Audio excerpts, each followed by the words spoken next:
الحمد لله رب العالمين والعاقبة للمتقين والصلاة والسلام على رسول رب العالمين أما بعد فأعوذ بالله من الشيطان الرجيم بسم الله الرحمن الرحيم ما كان محمد أبا أحد من رجالكم ولكن رسول الله وخاتم النبيين صدق الله العلي العظيم. درود شریف پڑھیے. اللهم صل على سيدنا ومولانا محمد معدن الجود والكرم منبع العلم والحلم والحكم صلاة وسلام عليك يا رسول الله وعلى آلك وصحابك يا حبيب الله. الصلاة والسلام عليك يا رحمة للعالمين وعلى آلك وصحابك يا شفيع المذنبين. آتے ہوئے اصل میں وقت ہوتا ہے تھوڑا. اب اگر میں باری باری سب سے ہاتھ ملاؤں گا تو اس میں 5-10 منٹ اس میں ضائع ہوں گے. تو اس لیے کسی کو اس میں برا نہیں ماننا چاہیے کہ میں نے کسی سے ہاتھ نہیں ملایا. اور ویسے تو یہ ہے کہ جب بھی ملتے ہیں آپ ہاتھ ملا ہی لیتے. تو اس لیے میں آنے میں چونکہ ٹائم یہاں پہنچنے میں کم ہوتا ہے تو کوئی اگر بزرگ ہیں یا کوئی کسی کو بری لگی ہے یہ بات تو میں اس سے پہلے معذرت خواہ ہوں. اللہ تعالیٰ نے ارشاد فرمایا ما كان محمد أبا أحد من رجالكم ولكن رسول الله وخاتم النبيين. نہیں ہے محمد صلی اللہ علیہ وسلم تم میں سے کسی مرد کے باپ مگر وہ اللہ کے رسول اور تمام نبیوں کے خاتم آخری نبی. آج کا موضوع ہے عقیدہ ختم نبوت. اور میں اپنی عادت کے مطابق رمضان المبارک کے آخری جمعے میں عقیدہ ختم نبوت پر کوشش کرتا ہوں بات کرنا. عقیدہ ختم نبوت کیا ہے؟ ہمارا مسلمانوں کا یہ اساسی بنیادی اجماعی عقیدہ ہے کہ ہمارے نبی پاک علیہ الصلوۃ والسلام اللہ کے آخری نبی بن کر آئے. حضور کے بعد کوئی ذلی بروزی مذاقی تشریعی غیر تشریعی نبی نہیں آ سکتا. اور جو حضور کے بعد کسی اعتبار سے نبوت کا قائل ہو کسی بھی اعتبار سے کہ وہ ذلی نبی ہے یا تشریعی نبی ہے غیر تشریعی کسی اعتبار سے بھی وہ نبوت کا قائل ہو وہ آدمی دائرہ اسلام سے خارج ہے، کافر ہے، مرتد ہے. اور ایسا کافر ہے کہ اگر کوئی اس کے کفر میں شک کرے من شک فی کفر ہی فقط کفر تو وہ بھی کافر ہے جو اس کے کفر میں شک کرے. اللہ تعالیٰ نے فرمایا ما کان محمد ابا احد من رجالکم. نہیں ہے محمد صلی اللہ علیہ وسلم تم میں سے کسی مرد کے باپ ولکن رسول اللہ و خاتم النبیین مگر وہ اللہ کے رسول اور تمام نبیوں کے خاتم ہیں. بحث ہوگی خاتم النبیین کے لفظ کے اوپر کہ خاتم کا معنی کیا ہے. ہر لفظ کا یہ بات ذہن میں رکھنا چاہیے کہ میں نے کل رات تفسیر میں بھی ایک نقطہ اس پر بتایا تھا. اس کی مزید ڈیٹیل آج تراویح کے بعد جو ہمارے یہاں تفسیر ہوتی ہے اس میں نے اس پر بات کی تھی. اب اس کی ڈیٹیل آج بتاؤں گا. ہر لفظ کے 2 معنی ہوتے ہیں. ایک معنی لغت کے اعتبار سے ہوتا ہے اور ایک شریعت کے اعتبار سے ہوتا ہے. جو معنی لغت کے اعتبار سے ہو اس کو لغوی معنی کہتے ہیں اور جو شریعت کے اعتبار سے ہو وہ اصطلاحی شرعی معنی کہلاتا ہے. اور امت کا اس پر اجماع ہے کہ جب شرعی اصطلاحی معنی موجود ہو تو پھر لغوی معنی اصطلاحی شرعی معنی کے ہونے پر لغوی معنی کسی آیت کا کرنا یہ حرام ہے اور کرنے والا دار اسلام سے خارج ہے. اب اس کی مثالیں میں آگے دوں گا. نماز، روزہ، حج اور زکوٰۃ یہ اللہ تعالیٰ کی طرف سے ہم پر عبادات مقرر کی گئی اور بنی الاسلام علی خمس کے اسلام کی بنیاد 5 چیزوں پر ان میں سے 4 یہ ارکان کہلاتے ہیں. اس میں ہے نماز. اللہ تعالیٰ فرماتا وَأَقِیمُوا الصَّلَاةَ، اور نماز قائم کرو۔ صلاۃ کا لغت کے اعتبار سے معنی ہے دعا کرنا، ہاتھ تاپنا، کسی ٹیڑھی لکڑی کو آگ پر سیدھا کرنا، سرین ہلانا یعنی کولے مٹکانا، لغت میں صلاۃ کا معنی۔ تو لغت کے اعتبار سے صلاۃ کا معنی، اور اصطلاح شریعت میں صلاۃ کس کو کہتے ہیں؟ شریعت میں صلاۃ کا معنی مخصوص ایام میں پاک لباس کے ساتھ، پاک جسم کے ساتھ، پاک جگہ پر قیام، رکوع اور سجود کا بجا لانا، یہ صلاۃ کہلاتی ہے۔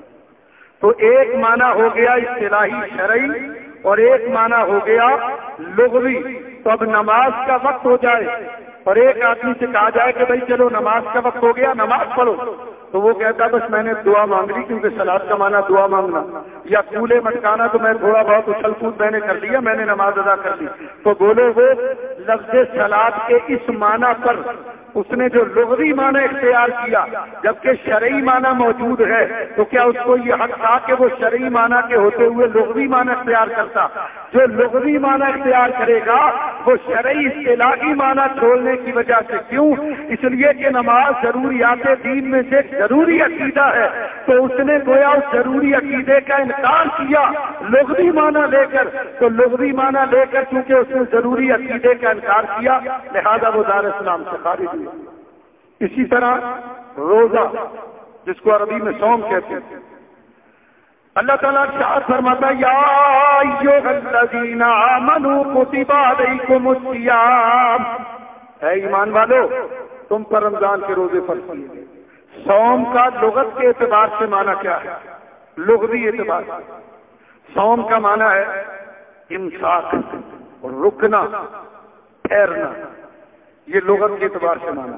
اور شریعت کے اعتبار سے معنی کیا ہے؟ اصطلاحی شرعی مفطرات ثلاثہ سے رکنا، یعنی صبح صادق سے لے کر غروب آفتاب تک کھانے سے پرہیز، پینے سے پرہیز، بیوی سے پرہیز، یہ روزہ کہلاتا ہے۔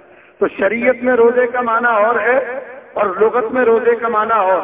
تو ایک آدمی اب رمضان آئے، اس سے کہا جائے کہ روزہ رکھو، تو وہ کہتا بھائی روزے کے میں نے رک جانا، تو میں رکا ہوا ہوں، کھڑا ہوا ہوں، ایک جگہ ٹھہرا ہوا ہوں 10 منٹ کے لیے، 5 منٹ کے لیے، تو میں نے صوم کا معنی ادا کر لیا، لہذا مجھے روزہ رکھنے کی ضرورت نہیں ہے۔ تو بولو ایسا آدمی اپنے دعوے میں سچا ہوگا؟ جبکہ شرعی اصطلاحی معنی موجود ہے، تو جب تک وہ شرعی اصطلاحی معنی کو نہیں مانے گا روزے جیسی عبادت کو ادا نہیں کر سکتا۔ لہذا یہ پتا چلا کہ اگر وہ لغوی معنی مانے گا تو ضروری عقیدہ روزے کا منکر ہونے کی وجہ سے دار اسلام سے خارج ہو جائے گا۔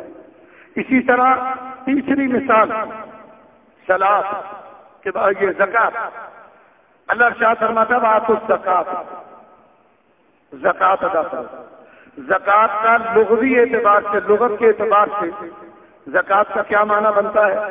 زکات کا معنی ہے بڑھنا، بڑھانا، پاک کرنا، یہ زکات کا لغوی معنی، بڑھنا، بڑھانا، پاک کرنا۔ اور اصطلاح شریعت میں زکات کا معنی ایسا مال کہ جس پر سال گزر جائے اور وہ نصاب کو پہنچ جائے، اس مال میں سے 40واں حصہ نکال کر کسی حقدار کو حقدار بنا دینا، یہ زکات کہلاتا ہے۔ تو ایک معنی ہے زکات کا شرعی اصطلاحی اور ایک معنی ہے زکات کا لغوی۔ تو ایک آدمی سے کہا جائے کہ تم زکات دو، تو وہ کہتا بھائی میرے پاس 100 روپے تھے، میں نے اس میں 10 روپے بڑھا دیے، میں نے زکات ادا کر دی۔ تو بولو اس کا یہ معنی قابل قبول ہوگا؟ جبکہ شرعی اصطلاحی معنی موجود ہے۔ شریعت میں زکات کس کو کہتے ہیں؟ جب تک وہ معنی نہیں مانو گے تو وہ آدمی، چونکہ زکات ایک ضروری عقیدہ ہے، اس عقیدے کا انکار کرنے کی وجہ سے وہ دار اسلام سے خارج ہوگا۔ اسی طرح چوتھی مثال حج کی، اللہ تعالیٰ ارشاد فرماتا ہے وَلِلَّهِ عَلَى النَّاسِ حِجُّ الْبَيْتِ مَنِ اسْتَطَاعَ إِلَيْهِ سَبِيلًا، اللہ فرماتا ہے اور ہر مسلمان پر اللہ کے گھر کا حج فرض کر دیا گیا۔ حج کا لغوی معنی اور شرعی معنی کیا ہے؟ لغت کے اعتبار سے تو حج کا معنی ہے قصد کرنا، ارادہ کرنا، اور لغت کے اعتبار، یہ تو لغت کے اعتبار سے ہو گیا، اور شریعت کے اعتبار سے حج کا معنی ہے احرام باندھ کر تلبیہ کے ساتھ 8 ذی الحج کو میدان منا آنا، 5 نمازیں وہاں ادا کر کے فجر کے بعد عرفات جانا، وہاں وقوف عرفہ کرنا، ظہر اور عصر عرفات میں پڑھنا، اور نماز کے بعد وقوف کرنا اور مغرب تک عرفات میں ٹھہرنا، اس کے بعد مغرب کے بعد مزدلفہ جانا، وہاں جا کر مغرب اور عشاء کی نماز ادا کرنا اور فجر تک وہاں رکنا اور فجر کی نماز پڑھ کر کچھ دیر کا وقوف کرنا اور وہاں سے 10 کو صبح مینا آنا اور آ کر شیطان کو کنکری مارنا، پھر قربانی کرنا، پھر سر منڈانا، پھر حرام کھولنا اور پھر طواف زیارت کرنا۔ ان تمام ارکان کا نام شریعت کی زبان میں حج کہلاتا ہے۔ اب ایک آدمی سے حج کے دنوں میں کہا جائے کہ حج کرو تو وہ کہتا بھائی حج کا معنی ہے ارادہ کرنا، تو میں پاکستان میں نے ارادہ کر لیا لہذا میں نے حج کر لیا، تو وہ اپنے معنی میں درست ہوگا؟ شرعی اصطلاحی معنی یہ ہے کہ اصطلاح شریعت کے اندر ارکان حج کا بجا لانا یہ حج کہلاتا ہے۔ تو جو لغوی معنی مانے گا اس نے اصطلاحی شرعی معنی کو چھوڑ دیا، اس وجہ سے وہ ضروری عقیدہ حج کے منکر ہونے کی وجہ سے دار اسلام سے خارج ہو گیا۔ اسی طرح خاتم کا معنی بعض لغت کے اندر ائمہ لغات نے مہر بھی کیا۔ مہر لغوی معنی خاتم کا مہر ہے، قادیانی یہی تو کہتے ہیں، وہ کہتے ہیں کہ خاتم کا معنی مہر، اس کا مطلب یہ ہے کہ نبی پاک علیہ السلام کو اللہ نے تمام نبیوں کی مہر بنا دی، حضور جس پر مہر نبوت لگا دیں گے وہ بھی نبی ہوگا۔ تو لغت کے اعتبار سے تو خاتم کا معنی مہر، لیکن شریعت کی زبان میں اصطلاح شریعت کے اندر خاتم کا معنی کیا ہے؟ تفسیر خازن جلد 3 صفحہ 370، خاتم النبیین ختم اللہ بہ النبوہ۔ امام علاء الدین تفسیر خازن میں فرماتے ہیں خاتم النبیین کا مطلب یہ ہے کہ اللہ نے آپ پر نبوت کو ختم کر دیا، آپ کے بعد کوئی نبی نہیں۔ تفسیر در منصور جلد 5 صفحہ 204، امام جلال الدین سیوطی فرماتے ہیں خاتم النبیین قال ختم اللہ النبیین بمحمد صلی اللہ علیہ وسلم، فرماتے ہیں خاتم النبیین کا مطلب یہ ہے کہ حضرت محمد صلی اللہ علیہ وسلم کو تمام انبیاء پر ختم کیا گیا، ان کے بعد کوئی نبی نہیں ہوگا۔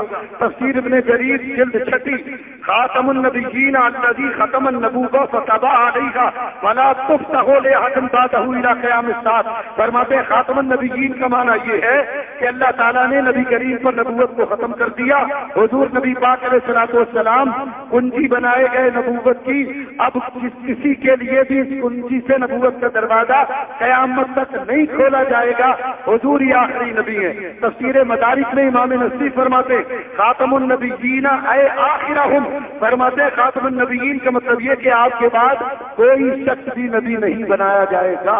تو لغت میں تو خاتم کا معنی مہر آیا، اور شریعت کی زبان میں اصطلاح شریعت کے اندر خاتم النبیین کا معنی آخری نبی، لہذا ثابت ہوا کہ ہمارے نبی اللہ کے آخری نبی، لہذا اصطلاحی شرعی معنی کے ہوتے ہوئے اگر کوئی لغوی معنی اختیار کرے گا تو وہ جہنمی قرار پائے گا جیسے کہ قادیانی ہوئی۔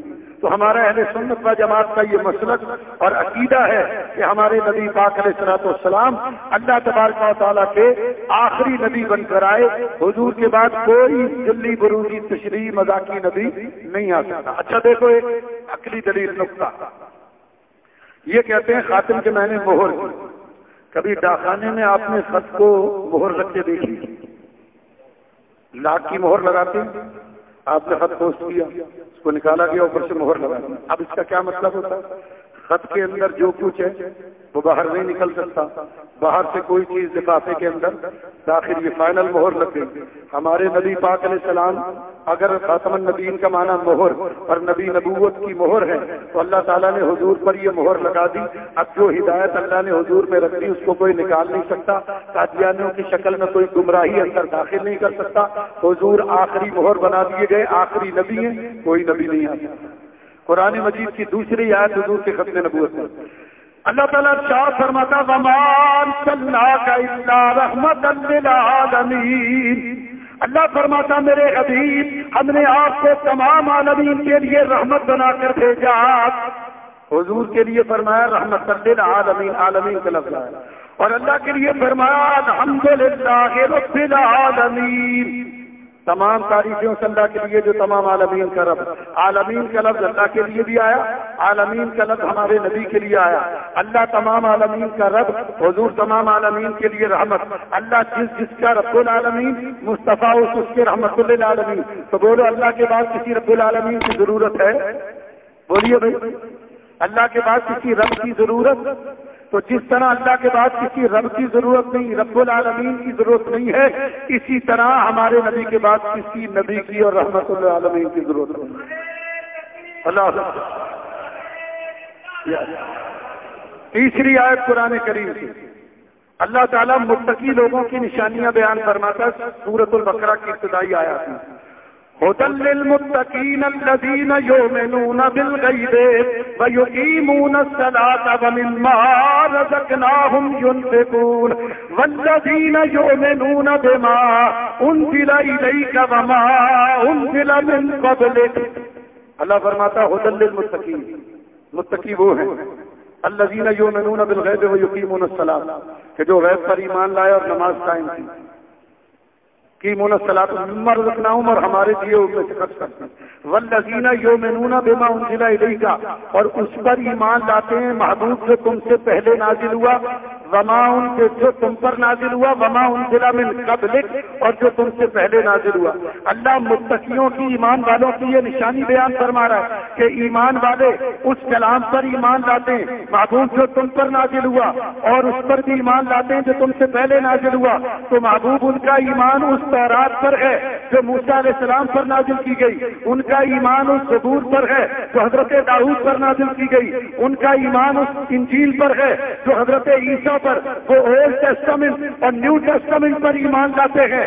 یعنی حضور سے پہلے جو کتابیں نازل ہوئی اہل ایمان اس پر بھی ایمان لاتے ہیں, اور محبوب جو تم پر یعنی قرآن نازل ہوا وہ اس پر بھی ایمان لاتے ہیں. تو یہ تو بتایا کہ مسلمان ہر اس کلام پر ایمان لائیں گے جو حضور سے پہلے نبیوں پر اتارا گیا, اور ہر اس کلام پر ایمان لائیں گے جو مصطفیٰ کریم پر اتارا گیا. لیکن حضور کے بعد کے کسی کلام کا ذکر نہیں ہے, کیونکہ حضور کے بعد کسی نے آنا ہی نہیں ہے. یہ نہیں فرمایا کہ وہ اس پر بھی ایمان لاتے ہیں جو تمہارے بعد آئے گا, یہ فرمایا کہ تم سے پہلے جو کچھ آیا مسلمان اس پر بھی ایمان رکھتے ہیں, اور جو تم پر اترا اس پر بھی ایمان. حضور کے بعد کا ذکر اس لیے نہیں کیا گیا کہ حضور کے بعد کسی نے آنا ہی نہیں. 3 آیتیں, چوتھی آیت قرآن سے اللہ تعالیٰ ارشاد فرماتا وَإِذْ أَخَذَ اللَّهُ مِيثَاقَ النَّبِيِّينَ لَمَا آتَيْتُكُم مِّن كِتَابٍ وَحِكْمَةٍ ثُمَّ جَاءَكُمْ رَسُولٌ مُّصَدِّقٌ لِّمَا مَعَكُمْ لَتُؤْمِنُنَّ بِهِ وَلَتَنصُرُنَّهُ. وَإِذْ أَخَذَ اللَّهُ مِيثَاقَ النَّبِيِّينَ, اللہ فرماتا یاد کرو کہ جب اللہ نے نبیوں سے یہ وعدہ لیا, عہد لیا. کیا عہد لیا؟ کہ جب ہم تمہیں لما آتیتکم من کتاب و حکمہ, جب ہم تمہیں کتاب و حکمت عطا کریں, ثم جاءکم رسول, پھر آئے تمہارے پاس ہمارا رسول, مصدق لما معکم, تمہاری بھی تصدیق کرے اور تم پر آنے والی کتابوں کی تصدیق کرے, تو لتؤمنن بہ ولتنصرن, تو تم اس پر ایمان لانا اور اس کی مدد کرنا. اب ذرا غور کرو, وَإِذْ أَخَذَ اللَّهُ مِيثَاقَ النَّبِيِّينَ لَمَا آتَيْتُكُم مِّن كِتَابٍ وَحِكْمَةٍ ثُمَّ جَاءَكُمْ. یہ جو سما ہے, جنہوں نے عربی گرامر پڑھی ہے وہ جانتے ہیں سما تراخی کے لیے آتا ہے. تراخی مہلت کو کہتے ہیں. ایک حکم پہلے آئے اور جب اس کے بعد سما آ جائے تو اس کا مطلب یہ کہ اس کے بعد جو حکم آئے گا وہ مہلت کے لیے ہوگا. اس کو اس طرح سمجھو جیسے میں کہوں جاءنی القوم ثم زیدہ, پہلے قوم آئی اور پھر اس کے بعد زید یا عمر آیا. جاءنی القوم ثم عمر, یہ سما بتا رہا ہے کہ قوم پہلے آئی ہے اور عمر یا زید یہ بعد میں آیا. جیسے ایسی تو اس طرح سمجھو کہ میٹنگ ہو اور کچھ لوگوں کو کہا جائے بھائی 10 بجے تک اس میٹنگ میں پہنچنا ہے, تو ایک آدمی 11 بجے پہنچے تو ہم کہیں گے بھائی آپ سب کے بعد سب سے آخر میں آئے, اب تو میٹنگ ختم ہونے والی. تو سما تراخی کے لیے مہلت کے لیے آتا ہے. اللہ فرماتا وَإِذْ أَخَذَ اللَّهُ مِيثَاقَ النَّبِيِّينَ, نبیین کے بعد ثم جاءکم آیا. یہ بتا رہا ہے کہ جب سارے نبی آ جائیں گے, اللہ فرماتا ہے جب سارے نبی آ جائیں گے انہیں کتاب دے دی جائے گی, تو پھر آخر میں ہمارا رسول آئے گا. اور وہ رسول جب آئے تو پھر تم پر یہ لازم ہے کہ اس پر ایمان لاؤ اور اس کی مدد کرو. تو قرآن کی آیت بھی ثم جاءکم یہ بتا رہا ہے کہ ہمارے نبی پاک سب سے آخر میں آئیں گے, اور حضور جب آئیں گے تو حضور کے بعد کوئی نہیں آیا. 4 آیتیں 5ویں آیت قرآن کریم سے حضور کی ختم نبوت پر. اللہ تعالیٰ ارشاد فرماتا ہے یوم اکملت لکم دینکم واتممت علیکم نعمتی ورضیت لکم الاسلام دینا. اللہ فرماتا ہم نے آج کے دن تم پر تمہارا دین مکمل کر دیا, اپنی نعمت کو کامل کر دیا اور اسلام کے لیے تم پر راضی ہو گئے. اللہ فرماتا ہم نے دین کو مکمل کر دیا. بولو اب جب اسلام مکمل ہو گیا تو کسی اور دین کی ضرورت ہے؟ ہرگز نہیں ہے. تو جب دین مکمل ہو گیا اور کسی نئے دین کی ضرورت نہیں ہے تو دین تو نبی لے کر آتا ہے, تو ثابت ہوا کسی نبی کی بھی ضرورت, کسی رسول کی بھی ضرورت. یہ مرزا کاڑے کے ماننے والے کیا کہتے ہیں؟ یہ کہتے ہیں کہ مرزا صاحب تشریح نبی. تشریح نبی کا مطلب یہ کہ شریعت کی تشریح کرنے کے لیے اللہ نے انہیں بھیجا. ان لانتیوں سے قادیانیوں سے پوچھو کہ ظالموں میرے مصطفیٰ شریعت کا کون سا گوشہ بغیر تشریح کے چھوڑ گئے تھے؟ اللہ کے نبی نے پورا دین اس کی تشریح کر کے امت کو دیا. لہٰذا اب کسی جھوٹے نبی کی ہمیں ضرورت نہیں ہے. لعنت ہے اس نبی پر جو حضور کے بعد نبوت کا دعویٰ کرے اور ہر اس آدمی پر جو جھوٹے نبی کو مانے. میرے دوستوں بزرگوں عزیزوں, اس آیت نے بھی بتایا کہ جس طرح اب کسی نئے دین کی ضرورت نہیں ہے لہذا کسی نئے نبی کی بھی ضرورت نہیں. 6 آیت قرآن پاک میں اللہ فرماتا هو الاول والآخر والظاہر والباطن وهو بكل شيء علیم. وہی اول ہے, وہی آخر ہے, اور وہی ظاہر ہے, وہی باطن ہے, اور وہ ہر شے کا جاننے والا. حضرت شاہ فلک محدث دہلوی رحمۃ اللہ علیہ مدارج النبوت شریف کے مقدمے کے اندر خطبے کے اندر لکھتے ہیں کہ یہ آیت کریمہ حمد خدا بھی ہے اور نعت مصطفیٰ بھی ہے.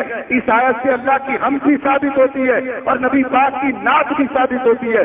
لیکن جن کو آج شرک کا ہیضہ ہوا ہے وہ کہتے ہیں دیکھو یہ شرک ہو گیا, اللہ بھی اول, نبی پاک بھی اول, اللہ بھی آخر, نبی پاک بھی آخر, اللہ بھی ظاہر, نبی پاک بھی ظاہر, اللہ بھی باطن, نبی پاک بھی باطن. تو کہتے ہیں شرک اور بلا کا نام ہے. اللہ کی صفات میں کسی کو شریک کرنا یہی تو شرک ہے. تو سنو سنو, یہ ہرگز شرک نہیں ہے, جبکہ خود میرے مصطفیٰ فرما رہے ہیں. حضور علیہ السلام فرماتے ہیں انا افضل النبیین فی الخلق وآخرہم فی البعث. حضور فرماتے ہیں میں افضل ہوں اپنی تخلیق کے اعتبار سے کہ اللہ نے سب سے پہلے مجھے پیدا کیا, میرے نور کو پیدا کیا. وآخرہم فی البعث, اور میں آخر ہوں اپنی بعثت کے اعتبار سے کہ مجھے سب سے آخری نبی بنا کر بھیجا گیا. تو خود حضور نے بتایا کہ میں افضل کن معنوں میں ہوں اور آخر کن معنوں میں. دیکھو اللہ بھی افضل, نبی پاک بھی افضل, لیکن اللہ کب سے افضل ہے کوئی جانتا ہے؟ اللہ کب تک آخر رہے گا کوئی جانتا ہے؟ لیکن نبی پاک افضل ہے تو حضور کی ابتدا کا بھی پتا ہے, انتہا کا بھی پتا. ارے حضور افضل ہے اپنی تخلیق کے اعتبار سے کہ سب سے پہلے نور مصطفیٰ کو تخلیق کیا گیا, اور حضور آخر ہے اپنی بعثت کے اعتبار سے کہ سب سے آخری نبی بنائے گئے. اللہ افضل ہے واجب الوجود ہونے کے اعتبار سے, آخر ہے واجب الوجود ہونے کے اعتبار سے. میرے مصطفیٰ افضل ہے ممکن الوجود ہونے کے اعتبار سے, آخر ہے ممکن الوجود ہونے کے اعتبار سے. اللہ افضل ہے قدیم ہونے کے اعتبار سے, آخر ہے قدیم ہونے کے اعتبار سے. مصطفیٰ افضل ہے حادث ہونے کے اعتبار سے, آخر ہے حادث ہونے کے اعتبار سے. اللہ افضل ہے ذاتی اعتبار سے, آخر ہے ذاتی اعتبار سے. مصطفیٰ افضل ہے مجازی اعتبار سے, عطائی اعتبار سے, آخر ہے عطائی اعتبار سے. تو جس طرح واجب الوجود اور ممکن الوجود برابر نہیں ہو سکتا, قدیس اور حادث برابر نہیں ہو سکتا, جس طرح ذاتی اور عطائی برابر نہیں ہو سکتا, اسی طرح میرے مصطفیٰ کا افضل ہونا اور اللہ کا افضل ہونا برابر نہیں ہو سکتا. تو خود حضور یہ فرما رہے ہیں کہ میں افضل بھی ہوں اور آخر بھی ہوں. اور حدیث پڑھ کر دیکھ لو, جلال النبوت المستدرک وغیرہ. جبریل حضور کی بارگاہ میں آتے تو کس طرح سلام کرتے؟ حضرت عبداللہ بن عباس فرماتے جبریل کہتے السلام علیکہ یا افضل, السلام علیکہ یا آخر, السلام علیکہ یا ظاہر, السلام علیکہ یا باطن. سلام ہو آپ پر اے افضل, سلام ہو آپ پر اے آخر, سلام ہو آپ پر اے ظاہر, سلام ہو آپ پر اے باطن. تو حضور اول بھی اور آخر بھی ہیں. جب یہ آپ نے سمجھ لیا کہ حضور اول کس اعتبار سے؟ تخلیق کے اعتبار سے. اللہ نے سب سے پہلے حضور کے نور کو پیدا کیا. آخر ہے بعثت کے اعتبار سے, یعنی سب سے آخری نبی بنا کر بھیجے گئے. تو اب خود یہ اصول ہمیشہ پیش نظر رکھا کرو. جب حضور اول بھی اور آخر بھی, تو اصول یہ ہے کہ جو اول ہوتا ہے وہی آخر بھی ہوتا ہے, جو اول ہوتا ہے وہی آخر بھی ہوتا ہے. اس کی مثال دیتا ہوں. رمضان کا مہینہ ہے, افطاری آپ کرتے ہیں, پھل وغیرہ کھاتے ہیں, کھجور ہے, سیب ہے, بیج والے پھل. سیب میں بیج ہوتا ہے, کس رنگ کا بیج ہوتا ہے بھائی؟ براؤن رنگ کا بیج ہوتا ہے. اس کو آپ کاٹتے ہیں, بیج نکلتا ہے. اس بیج کو زمین میں بو دیجیے, کھاد وغیرہ ڈال کر پانی دو, کچھ دنوں کے بعد ایک ننا سا پودا نکل آئے گا. اس پودے کی حفاظت کرتے رہو, پانی دیتے رہو, کھاد ڈالتے رہو. کچھ سالوں میں وہ تناور درخت بن جائے گا, پتے بھی ہیں, شاخیں بھی ہیں, پھل بھی ہیں. ایک وقت آئے گا کہ پھل لگے گا اور وہ پک جائے گا. آپ ہاتھ بڑھا کر اس سیب کے پیڑ سے پھل توڑیں گے, جب اس کو کاٹیں گے تو وہی بیج اندر ہے یا نہیں؟ تو جو اول تھا وہی آخر ہوا. بلا مثال و تشبیہ, مثال سمجھنے سمجھانے کے لیے ہے. اللہ نے جب اپنی قدرت سے, اللہ تبارک و تعالیٰ نے درخت نبوت کی آبیاری فرمائی, تو درخت نبوت کا پہلا بیج بھی میرے مصطفیٰ کو بنایا, آخری بیج بھی اللہ نے میرے مصطفیٰ کو بنایا. اور اسی طریقے سے یہ نوجوان بیٹھے بھائی, جیومیٹری بکس تو آپ جانتے ہیں, میٹرک میں غالباً یا 8ویں 9ویں میں جیومیٹری بکس استعمال ہوتا ہے. اس میں پرکار ہوتا ہے, ٹی ہوتی ہے, آلہ ہوتا ہے, ہم نے بھی پڑھا ہوا.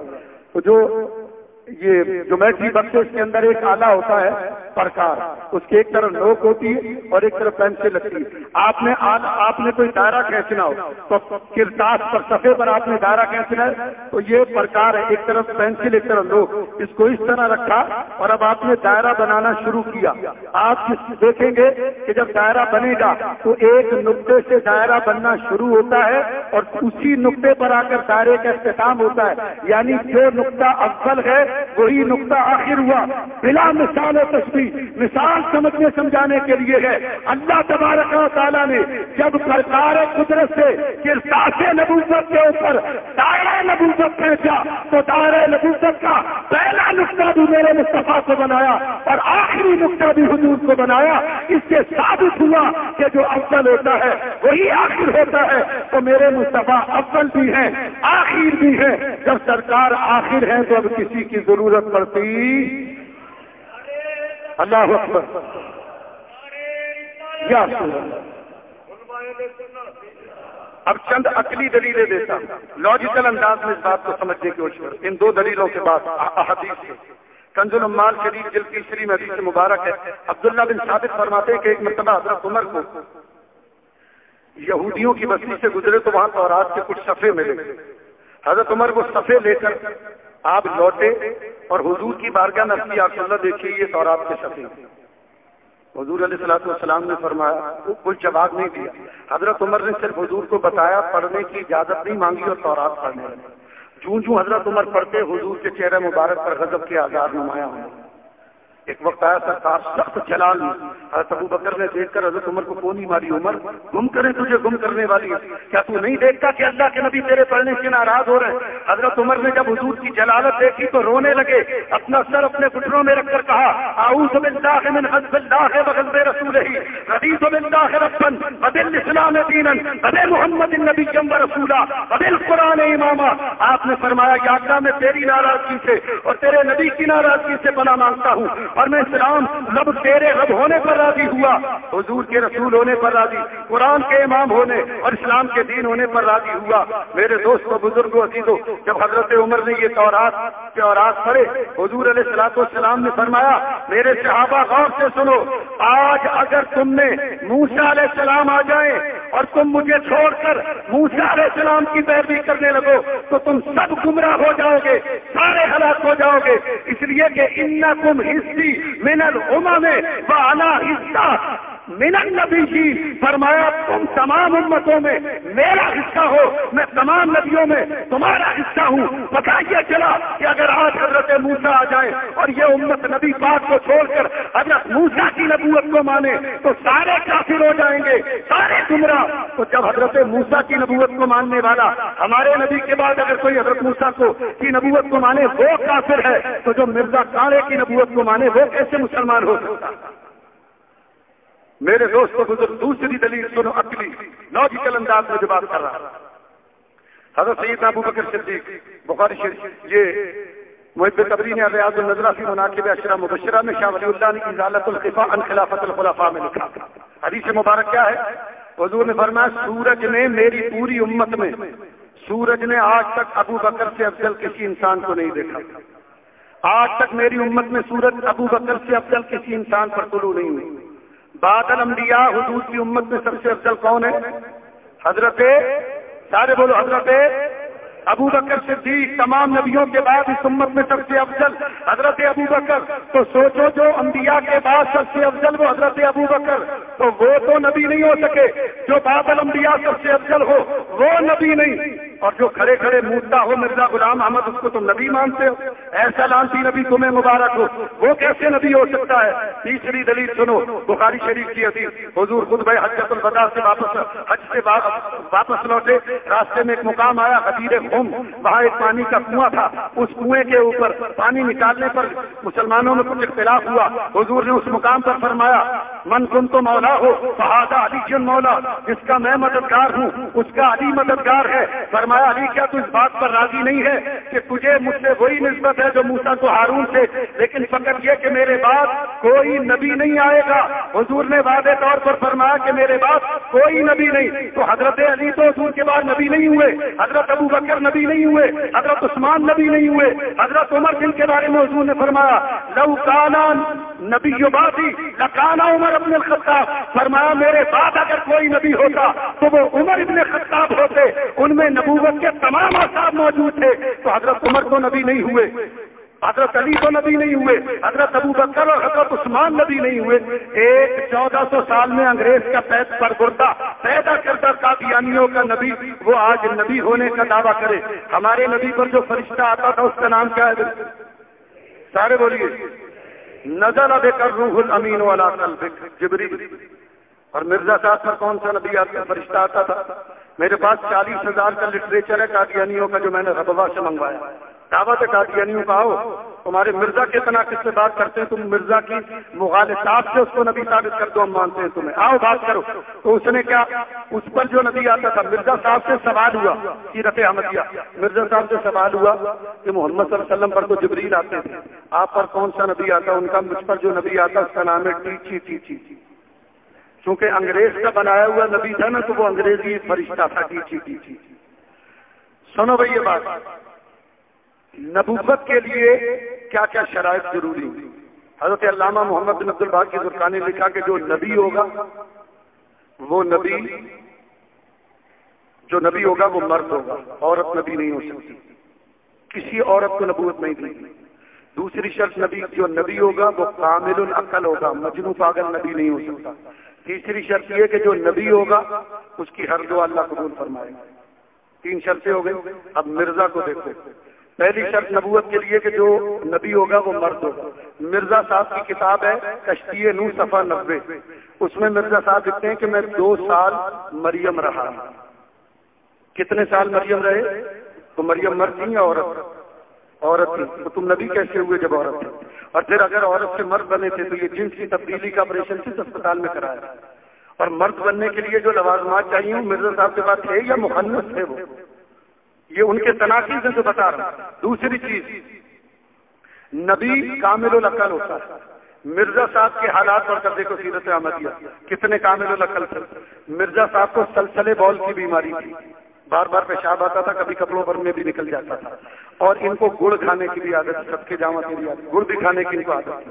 تو سردی کا موسم ہوتا اوور کوٹ، مرزا صاحب کے حالات میں لکھا ہوا اوور کوٹ پہن لیتے اور ایک جیب میں پیشاب کرنے کے لیے، استنجا کرنے کے لیے مٹی کے ڈھیلے رکھ لیتے اور دوسری جیب میں گڑ رکھ لیتے. اور اتنے بد دماغ تھے یہ مرزا قادیانیوں کے نبی کہ جب پیشاب کرنے بیٹھتے تو مٹی کے ڈھیلوں کی جگہ گڑ استعمال کر لیتے، گڑ کی جگہ مٹی کے ڈھیلے. یہ نبی کتنے کامل العقل. ہمارے نبی کریم علیہ السلام کی عقل مبارک امام غزالی نے بھی لکھا، حضرت علامہ زرقانی نے بھی لکھا، ائمہ کرام لکھتے ہیں کہ اللہ نے عقل کے 100 حصے پیدا کیے، ایک حصہ عقل اللہ نے ساری کائنات کو دیا، 99 حصہ عقل ہمارے نبی پاک کو. امام غزالی فرماتے ہیں کہ حضور کی عقل کو اس طرح سمجھو کہ ساری دنیا کی ریت کو، مٹی کو جمع کر لیا جائے، ساری دنیا کی ریت جمع کر لی جائے. کتنی ریت ہوگی؟ اس میں سے ایک کنکر کے برابر عقل ساری دنیا کو دی گئی اور جو ڈھیر ہے اس کے برابر نبی کریم کی. حدیث شریف میں آتا ہے ایک آدمی آیا رسول اللہ میں 4 گناہ کرتا ہوں، چوری کرتا ہوں، جھوٹ بولتا ہوں، زنا کرتا ہوں، شراب پیتا ہوں، آپ کی خاطر کوئی 1 گناہ چھوڑ سکتا ہوں. اب آپ کی عقل کیا کہتی ہے؟ آپ کیا کہیں گے کون سا گناہ؟ ہماری عقل کہے کہ بھائی شراب پینا چھوڑ دو، یہ ام الخبائث سے تمام برائیوں کی جڑ۔ ہم تو کہیں گے شراب پینا چھوڑ دو، لیکن نبی کی عقل، حضور نے پوچھا باقی ہماری خاطر ایک گناہ چھوڑ دو گے؟ ہاں یا سن، فرما تو بس رات سے جھوٹ بولنا چھوڑ دو، پکا وعدہ کہ آج سے جھوٹ نہیں بولوں گے۔ وعدہ کر کے چلے گئے، گھر گئے، رات شراب پینے کے لیے خیال آیا، طلب ہوئی شراب کی، گھر سے باہر نکلے، خیال آیا کہ کل حضور نے پوچھا شراب پی تھی تو جھوٹ تو بولنا نہیں، الٹے قدموں واپس۔ دوسری رات جنا کے ارادے سے نکلے، پھر یہی خیال آیا کہ سرکار نے پوچھا تو جھوٹ تو بولنا نہیں۔ چوتھے روز ہاتھ جوڑ کے کھڑے ہو گئے، یا رسول اللہ آپ کے قربان ایک گناہ ایسا چھڑایا جس کی برکت سے باقی گناہ بھی ہوتا۔ یہ ہے ہمارے نبی کی قوت عقلیہ۔ تیسری چیز ہے نبی کی دعا۔ ممکنات امور میں اللہ کا نبی جو بھی دعا مانگتا ہے اللہ اس کو قبول کر، کیونکہ نبی کی ممکنات امور میں جو بھی دعا قبول ہوگی تو ہر دماغ یہ سوچے گا کہ واقعی اللہ کا نبی ہے، ہر آنکھ یہ دیکھے گی کہ واقعی اللہ کا نبی ہے، جبھی تو اللہ اس کی ہر دعا کو قبول فرما رہا ہے۔ تو سنو میرے دوست بزرگ عزیزوں سے بات کرنی، ہمارے نبی پاک کی دعا کہ یہ جب سورہ تبت یدا ابی لہب وتب نازل ہوئی، اس کا پس منظر دیکھ لو، اس کا شان نزول۔ شروع اسلام میں کافروں سے بھی نکاح جائز تھا۔ حضور نے اپنی دو بیٹیاں ابو لہب کے لڑکوں عتبہ عتیبہ کے نکاح میں دی تھی۔ جب یہ صورت نازل ہوئی اس میں ابو لہب اور اس کی بیوی کی مذمت آئی، اس نے اپنے بیٹوں سے کہا کہ جاؤ محمد صلی اللہ علیہ وسلم کی بیٹیوں کو طلاق دے دو۔ بڑا لڑکا آیا اور آ کر کہنے لگا جناب میں آپ کی بیٹی کو اپنے نکاح میں نہیں رکھ سکتا، طلاق دیتا ہوں۔ حضور نے فرمایا جیسے تمہاری مرضی۔ چھوٹا آیا اور آ کر اس نے حضور کی گستاخی اور بے ادبی کی، کہنے لگا نہ میں تجھے مانتا ہوں اور نہ تیرے خدا کو معاذ اللہ، اور جا میں تیری بیٹی کو طلاق دیتا ہوں۔ حضور کو اس بات سے اتنا دکھ اور اذیت ہوئی، فوراً دعا مانگی اللہم سلط علیہم کلبا من کلابک، یا اللہ اس نے مجھے اذیت پہنچائی، اس پر اپنے کتوں میں سے کتا مسلط فرما۔ یہ حضور نے دعا مانگی، بات آئی گئی۔ کچھ دنوں کے بعد ایک تجارتی قافلہ ملک شام جانے کے لیے نکلا۔ ابو لہب قافلے والوں کے پاس آیا کہ دیکھو میرا بیٹا بھی جا رہا ہے، مجھے یہ خوف ہے کہ محمد صلی اللہ علیہ وسلم کی دعا میرے بیٹے کے خلاف ضرور اثر کرے گی۔ وہ کافر ہو کر یہ عقیدہ رکھتا ہے کہ نبی کی دعا قبول، اور آج دیوبندی وہابی کیا لکھتے ہیں کتابوں میں، یہ لکھتے ہیں یہ ضروری نہیں ہے کہ اللہ نبی کی ہر دعا کو قبول فرمائے، یہ ان کا عقیدہ ہے۔ تو یہ ابو لہب سے بدتر ہوئے یا نہیں ہوئے؟ آپ مجھے کہتے ہیں مولوی صاحب آپ ایسے ہی ان کو کہتے ہیں، میں ایسے ہی ان کو نہیں کہتا، انہوں نے کوئی رشتہ دینے سے انکار کیا تو میں نے ان کی برائیاں کرنی شروع کر دی۔ اللہ کے بندو یہ نبی کی عظمت کے منکر ہیں، انہوں نے لکھا ہے کہ ضروری نہیں ہے کہ اللہ نبی کی ہر دعا قبول فرمائے۔ ظالموں اگر اللہ نبی کی ہر دعا قبول نہیں فرمائے گا تو نبی کی نبوت پر دلیل کیسے قائم ہوگی؟ کوئی آدمی آ کر کہے میں بیمار ہوں میرے لیے دعا کرے، نبی دعا مانگے اور قبول نہ ہو تو اس کے اوپر کیا امپریشن پڑے گا نبی کے متعلق؟ تو یہ لازم لوازمات نبوت اور شرائط نبوت میں ہے کہ اللہ نبی کی ہر دعا کو قبول فرمائے گا۔ وہ ابو لہب یہ کہتا ہے کہ ضرور ان کی دعا میرے بیٹے کے خلاف اثر کرے گی، لہذا جب تم رات کو کہیں پڑاؤ ڈالو تو میرے لڑکے کو بیچ میں سلانا، تم آس پاس سو جانا۔ یہ رات کو ملک شام پہنچے، انہوں نے سامان کا ڈھیر بنایا، اوپر ابو لہب کے لڑکے کو سلایا، نیچے خود سو گئے۔ تفسیروں میں آتا ہے، حدیث میں آتا ہے کہ آدھی رات کے وقت شیر آیا، نیچے سوئے ہوئے لوگوں کو سونگا، پیچھے ہٹا، ایک زبردست جست لگائی، چھلانگ لگائی، سامان کے ڈھیر پر پہنچا، ابو لہب کے لڑکے کو سونگا، چیر پھاڑ کر ہلاک کیا۔ ولم یاکلہ لنجاستہ، حدیث کے الفاظ ہیں ہلاک تو کر دیا لیکن کھایا نہیں۔ کیوں؟ فرمایا کہ نبی کریم کی بے ادبی کی بدبو نے اس کو کھانے نہیں دیا۔ وہ تو جنگل کا درندہ بھی نبی پاک کے بے ادبوں کو پہچانے، تم انسان ہو کر نہ پہچانو تو درندے سے بدتر ہوئے یا نہیں ہوئے؟ ارے کیسے ہی ہمارا لاڈلا کیوں نہ ہو، نبی پاک کا نہیں ہے تو ہمارا بھی نہیں ہے۔ تو میرے دوستوں بزرگوں عزیزوں، حضور علیہ السلام نے دعا مانگی اپنے کتوں میں سے کتا مسلط فرما دے، اس کو اللہ نے فاصلے جہنم کیا، تو نبی کی ہر دعا اللہ قبول فرماتا ہے۔ اب آخری بات کر کے گفتگو ختم کرنی ہے، اور مرزا صاحب کی دعا۔ مرزا صاحب نے ایک مرتبہ تمام عالم اسلام کو چیلنج کیا کہ میں اللہ کا نبی ہوں، اور مسلمانوں کو چیلنج کہ مجھ سے مناظرہ کریں۔ اللہ نے یہ سعادت دی، اہل سنت کو بخشنی تھی۔ اکابر علماء اہل سنت سر جوڑ کر بیٹھ گئے اور مناظرہ کرنے کے لیے نام نکلا سرکار گولڈا شریف پیر مہر علی گولڑوی رحمۃ اللہ علیہ۔ تمام اکابر علماء نے آپ کی پیٹھ پر تباہی اور فرما حضرت آپ چاہیے۔ حضرت پیر صاحب کا مرزا غلام محمد قادیانی سے مناظرہ ہو رہا تھا، مسجد وزیر خواہ ہے لاہور، وہاں پر یہ مناظرہ ہونا تھا۔ مرزا صاحب نے لکھا کہ مناظرہ اس طرح ہوگا کہ آپ اللہ کے نبی کو آخری نبی مانتے ہیں تو عربی زبان میں آخری نبی ہونے کے جتنے دلائل آپ کے پاس ہیں وہ لکھ کر لائیں، اور میں اپنے نبی ہونے کے عربی زبان میں تمام دلائل لے آتا ہوں، اس کو سامنے رکھیں گے، غیر جانبدار عربی جاننے والا وہ فیصلہ کرے گا کس کے دلائل مضبوط ہیں، جس کے دلائل مضبوط وہ جیت جائے گا۔ سرکار گولڈا شریف نے فرمایا ہم تو اس سے بھی آسان بات کرنے کو تیار ہیں۔ فرمایا مناظرہ اس طرح نہیں ہوگا، ظاہر ہے جو عربی اچھی بولتا ہوگا اس کی تحریر، اب جو عربی لوگ ہیں وہ ہم سے اچھی عربی بول بھی سکتے ہیں، لکھ بھی سکتے ہیں، سمجھ بھی سکتے ہیں، لیکن ہم اردو اہل زبان ہیں، عربی بولنے والے نہ ہم سے اچھی اردو بول سکتے ہیں، نہ لکھ سکتے ہیں، نہ سمجھ سکتے ہیں، نہ ہمارے ساتھ کوئی معاملہ عربی میں اور ان کے ساتھ اردو میں۔ تو فرمایا اس طرح نہیں، بلکہ یوں کرو کہ ایک کاغذ قلم تم بھی لے کر رکھو، ایک کاغذ قلم ہم بھی لکھتے ہیں، تو اگر سچا نبی ہے تو قلم کو حکم دے کہ وہ خود بخود تیرا کلمہ لکھے، اور میں نبی کا غلام ہوں، میرا نبی سچا، میں قلم کو حکم دیتا ہوں کہ وہ میرے نبی کا کلمہ لکھے۔ خود بخود قلم جس کا کلمہ لکھ دے گا وہ سچا ہوگا۔ حضرت سرکار گولڈا شریف سردی کا موسم تھا، آپ نے موٹا کھچر کا کرتا پہنا ہوا تھا، اتنے جلال میں تھے حضرت پیر صاحب کہ آپ کے رونگٹے کرتے سے باہر نکل آئے۔ فرمایا مرزا قیامت تک تجھے اور تیری ذریت کو چیلنج ہے، اگر تو نبی ہے تو لکھ، قلم کو حکم دے کہ وہ تیرا کلمہ لکھے، ورنہ میں لکھتا ہوں۔ آپ نے قلم کو حکم دیا، جاگتی آنکھوں سے لوگوں نے دیکھا، قلم نے لکھا لا الہ الا اللہ محمد رسول اللہ۔ فرمایا اللہ اکبر یا فرمایا میں نبی پاک کا غلام ہوں، میرے ماں باپ میرے مصطفیٰ پر قربان، میری اولاد میرے مصطفیٰ پر قربان، میری جان میرے مریدین میرے مصطفیٰ پر قربان۔ یہ جان کس دن کے لیے ہے؟ تو فرمایا کہ قلم نے کلمہ لکھا۔ آج بھی اسلام آباد میں پیر صاحب گولڈا شریف کے مزار پر جاؤ، وہ تحریر آج بھی وہاں پر محفوظ اور موجود ہے۔ مرزا صاحب نے فوراً بد دعا دی کہ یہ گولڈا شریف کا جو پیر ہے یہ 3 دن کے بعد مر جائے گا۔ 3 دن گزر گئے، 3 ہفتے گزرے، 3 مہینے گزرے، 3 سال گزرے۔ سرکار گولڈا شریف نے فرمایا ہم ابھی بھی زندہ ہیں۔ فرمایا اب میرے بھائی جماعت علی شاہ سے اس کے بارے میں پوچھو۔ حضرت پیر جماعت علی شاہ صاحب محدث علی پوری رحمۃ اللہ علیہ نے فرمایا ہم نبی نہیں ہیں، نبی کے غلام ہیں، لیکن آج ہم پیشین گوئی کرتے ہیں کہ مرزا 1 ہفتہ بھی زندہ نہیں رہے گا، خون تھوکتا ہوا اپنے پاخانے میں مرے گا۔ چنانچہ طاعون کی بیماری پھیلی جس سے مرزا کو خون کی الٹی ہوتی تھی اور چیچک نکل آئی اور حیضہ ہوا، اور واش روم میں لیٹرین میں بیٹھا ہوا تھا، وہیں اجل آئی اور اسی جگہ پر وہ مرا ہے۔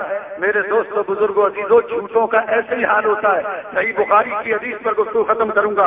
حضور فرماتے لا تقوم الساعۃ، جب قیامت میری امت پر قریب ہو جائے گی قیامت، تو فرمایا میرے بعد 30 کذابون دجالون، حضور نے فرمایا 30 جھوٹے کذاب اور دجال پیدا ہوں گے، ان میں سے ہر آدمی یہ سمجھے گا کہ میں اللہ کا نبی ہوں۔ فرمایا لیکن مسلمانوں خبردار یہ جان لو میں اللہ کا آخری نبی ہوں اور میرے بعد کوئی نبی نہیں آئے گا۔ بقول شاعر فرما گئے یہ ہادی لا نبی بعدی، حضور فرماتے میرے بعد کوئی نبی نہیں ہے۔ یہی ہمارا مسلمانوں کا عقیدہ۔ اللہ نے اہل سنت کو اعزاز بخشا۔ 73 کے آئین میں ذوالفقار علی بھٹو کے دور میں قائد اہل سنت علامہ شاہ احمد نورانی صدیقی نفر اللہ مرکزہ کی قیادت میں اکابر اجلہ علماء کرام نے قادیانیوں کو غیر مسلم اقلیت قرار دلوایا۔ بھٹو صاحب چاہتے تھے کہ قادیانیوں کو بھی موقع دیا جائے دفاع کے لیے۔ قادیانیوں کا اس وقت جو لیڈر تھا مرزا ناصر، اس کو اسمبلی میں بلایا گیا۔ آن دا ریکارڈ بات کر رہا ہوں، قومی اسمبلی کے ریکارڈ اور اس کے اندر یہ پوری کارروائی موجود ہے۔ مرزا ناصر کو بلایا گیا کہ تم مرزا کو نبی مانتے ہو، آخری نبی ہونے کی دلیل دو۔ اس نے کون سی کتاب سے دلیل دی؟ مولوی قاسم نانوتوی دیوبندی کی کتاب تحذیر الناس، اس میں انہوں نے صفحہ 7 کے اوپر لکھا ہے کہ بالفرض اگر باطل زمانہ نبوی ایک اور نبی آ جائے تو خاتمیت محمدیہ میں کوئی فرق نہیں آئے گا۔ تو اس نے یہی عبارت پڑھی اور کہا تمہارے عالم نے لکھا کہ اگر نبی پاک کی نبوت کے دوران کوئی اور نبی آ جائے تو نبی پاک کی ختم نبوت میں فرق نہیں آئے گا، تو اگر مرزا آ گیا تو کیا فرق ہو گیا؟ تو ہمارے علماء میں حضرت علامہ عبدالحامد بدایونی اور دیگر اکابر کھڑے ہوئے اور مولوی عبدالغفور ہزاروی کی طرف کہا کہ تم کہتے تھے آخری نبی، جواب تو تمہاری کتاب سے یہ دے رہا ہے۔ تو مفتی محمود نے بھی واک آؤٹ کیا، یہ دیوبندی واک آؤٹ کر گئے تھے قومی اسمبلی سے۔ ہمارے علماء نے جواب دیا مرزا ناصر سن، تیری 2 آنکھیں یا ایک؟ کہنے لگا میری 2 آنکھیں۔ فرمایا اگر تیری ایک آنکھ پھوڑ دی جائے تو میں یہ کہوں کہ مرزا کی 2 آنکھیں ہیں ان میں سے ایک پھوڑ دی جائے تو پھر بھی دونوں آنکھوں کی بینائی میں کوئی فرق نہیں آئے گا. تیری بیوی ہے اور کوئی یہ کہہ دے کہ تو اپنی بیوی کو 3 طلاقیں دے دے تب بھی زوجیت میں فرق نہیں آئے گا. بتا 3 طلاقیں دینے سے تیری بیوی تیرے نکاح سے نکلے گی یا نہیں؟ کہ لگا نکل جائے گی. تیری 2 آنکھوں میں سے ایک آنکھ پھوٹ جائے تو کیا تیری آنکھ کی بینائی میں فرق آئے گا؟ کہا ہاں. تو فرمایا بالکل اسی طرح ہمارے نبی پاک کی نبوت کے دوران اگر کوئی نبی آئے گا تو ہمارے نبی کی ختم نبوت میں فرق آئے گا. اس آدمی پر لعنت ہوگی جو ہمارے نبی کے بعد کسی کو نبی مانے گا. تو یہ امت کا اجماعی عقیدہ الحمدللہ پھر ہم نے یہ قانون پاس کرایا قومی اسمبلی سے اور آج یہ اہل سنت کا فخر ہے. میں کہتا ہوں اکابر علماء کا اگر کوئی اور کارنامہ نہ بھی ہوتا اہل سنت کے تو حضور کی بارگاہ میں سرخرو ہونے اور نجات کے لیے یہی ضروری تھا کہ انہوں نے نبی پاک کے ختم نبوت کو محفوظ کر دیا. عقیدہ ختم نبوت کو مرزا صاحب کی طرف سے حضرت علامہ قائد اہل سنت کو 50 لاکھ روپے اس دور میں آفر کی گئی تھی. قائد اہل سنت نے ٹھوکر مارتے ہوئے فرمایا کہ مرزا میں ایک بار اپنے نبی کے ہاتھ پر بک گیا ہوں, ہم بار بار بکنے والوں میں سے نہیں ہیں, ہم اپنے نبی کے ہاتھ پر بک گئے, ہم نے تو اپنا سودا تاجدار ختم نبوت کے ہاتھ پر کر لیا, اب ہم نے انہی کی غلامی اختیار کرنی. اللہ تعالی ہمیں تادم آخر اللہ تعالی ہمیں عقیدہ ختم نبوت پر قائم رکھے. وآخر دعوانا الحمدللہ رب العالمین. اعلان سن لیجیے, اعلان سن لیجیے. پہلا یہ کہ آپ کے ہاں نماز عید جو ہوگی یہاں پر مسجد میں آپ کے ہاں وہ 9:30 بجے ادا کی جائے گی. عید الفطر کی نماز 9:30 بجے انشاءاللہ یہاں ادا کی جائے گی. اس کے بعد ہم نے عید کے فوراً بعد جو پہلا اتوار آئے گا اس سے حج تربیتی پروگرام شروع کیا ہے خواتین و مرد کے لیے. 4 ستمبر 11 ستمبر اور 18 ستمبر بروز اتوار بعد نماز ظہر 2 بجے دن. تو اس میں خواتین اور مردوں کو لے کر شریک ہوں حج کی تربیت کا پروگرام. اور انشاءاللہ کل بروز تراویح ختم القرآن ہوگا. تو آپ سے جو آخری گزارش کرنی ہے وہ یہ کہ آپ اس سلسلے میں تعاون کریں گے. چندہ آپ حضرات سے جو گزشتہ 3 جمعوں سے جو سوال ہے وہی سوال آج بھی ہے کہ آپ حضرات اس سلسلے میں اٹھے اور تعاون کریں. نماز جمعہ کے بعد نعت خوانی 4تھا جو جمعہ رمضان کا ہوتا ہے ہمارے یہاں محفل نعت ہوتی ہے, اس میں بھی آپ حضرات شریک ہوں. اور رات میں 12:30 بجے حضرت علامہ فیض رسول شاہ صاحب اور علامہ غلام یاسین گولردی صاحب کل جو ہے وہ شب قدر کے فضائل پر گفتگو کریں گے. تو اس میں بھی آپ حضرات شریک ہو جائیں, اس میں ڈال دیجیے. تو تمام حضرات سے اپیل کروں گا بھائی سب حضرات ہوتے ہیں, میں اپنی ذات کے لیے آپ سے نہیں مانگ رہا, آپ تمام حضرات کی حضرت کی طرف سے ہیں, تمام بھائی اٹھے ہیں. خدا کے لیے آپ حضرات سے اپیل ہے کہ آپ حضرات اٹھیے اور اس میں تمام حضرات تعاون فرمائیں. دیکھو 300 روپے کیبل میں آپ دیتے ہیں جبکہ اس کا الٹا وبال اور عذاب. ارے بھائی یہ تو اللہ کے نام پر آپ سے مانگا جا رہا ہے اور میری نہیں مانگتے. میں نے آپ کو بتایا کہ حضرت شاہ صاحب بیٹھے نبی پاک علیہ الصلوۃ والسلام کی اولاد سید زادے. حضور قیامت کے دن اگر یہ فرمائے کہ میرا بیٹا تھا, اولاد تم سے سوال کرتی اور تم نے کیا کیا تھا, تو کیا جواب دو گے؟ تو یہ میرا کہنا نہیں ہے بلکہ تو حضرت کا کہنا ہے. اللہ تعالیٰ آپ سب کو شاد آباد رکھے, خوش رکھے. اللہ تعالیٰ زمانے کی گرم ہوا سے محفوظ فرمائے. اللہ تعالیٰ آپ سب کے مال میں برکت عطا فرمائے اور بار بار حرمین شریفین کے اللہ حاضری بھی نصیب فرمائے. اچھا نماز کے فوراً بعد میں جاؤں گا, ایک ٹیلی ویژن پر ریکارڈنگ ہے تو میں فوراً جزاکم اللہ. ایک بھائی نے 2000 روپے دیے, اللہ کریم ان کی جان میں مال میں برکت عطا فرمائے, رزق میں اللہ کو شادی عطا فرمائے, اللہ ہر مشکل پریشانی سے محفوظ رکھے. تمام بھائیوں سے اپیل ہے, گزارش ہے کہ جلد سے جلد آ جائے تاکہ پھر نماز کا بھی معاملہ ہے. جزاکم اللہ, جزاکم اللہ, جزاکم اللہ, جزاکم اللہ, جزاکم اللہ. تمام بھائی اللہ تعالیٰ برکت دے, رزق میں بٹے میں ڈال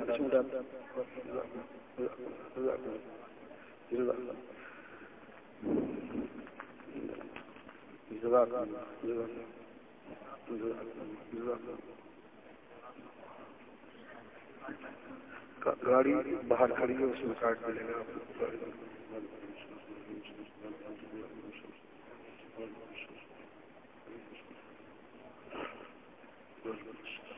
جزاکم اللہ, جزاکم اللہ. اللہ تعالیٰ سب کو خوش رکھے, شاد آباد رکھے. بسم اللہ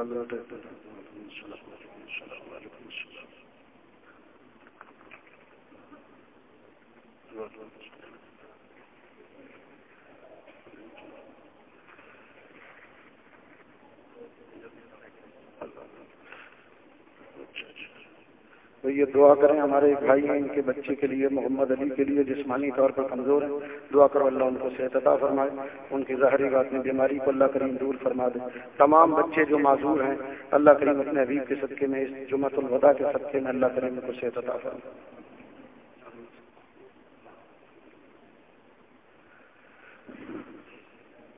گزشتہ جمعہ جو چندہ ہوا تھا آپ حضرات نے تعاون کیا تھا وہ 34,000 روپے تھا، 34,000 روپے آپ حضرات نے جو گزشتہ جمعہ دیے تھا، اللہ کریم آپ کے دیے ہوئے کو قبول فرمائے اور دارین میں نجات کا ذریعہ بنائے۔ جلدی جلدی جو حضرات آ رہے ہیں وہ آ جائیں۔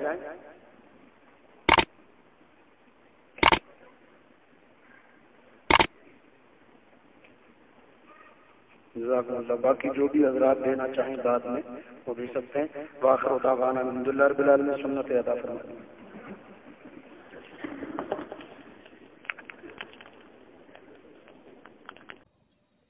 یہ پروگرام آپ کی خدمت میں محمد جبران نقشبندی کی جانب سے پیش کیا جا رہا ہے۔